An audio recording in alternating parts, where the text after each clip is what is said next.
ഫിലിപ്പോസ് ലീഹ. കുതിരയുടെ സ്നേഹിതൻ എന്നാണ് ഫിലിപ്പോസ് എന്ന ഗ്രീക്ക് പേരിന്റെ അർത്ഥം.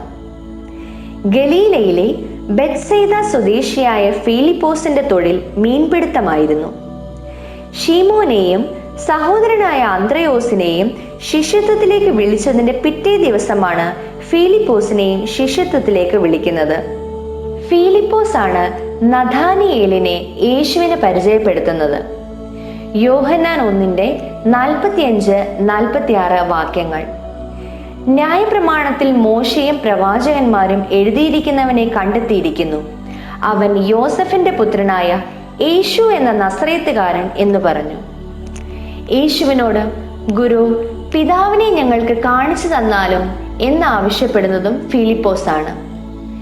ഫിലിപ്പോസിന്റെ പ്രവർത്തികൾ എന്ന ഒരു രേഖയിൽ ഫിലിപ്പോസിന്റെ സുവിശേഷ പ്രവർത്തനങ്ങളെക്കുറിച്ച് കൂടുതൽ പറഞ്ഞിരിക്കുന്നു.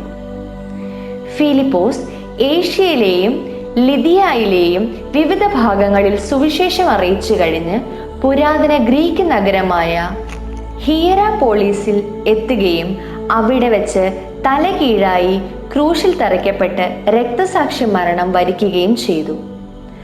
നവംബർ 14 ഫിലിപ്പോസ് ലീഹായെ അനുസ്മരിക്കുന്നു.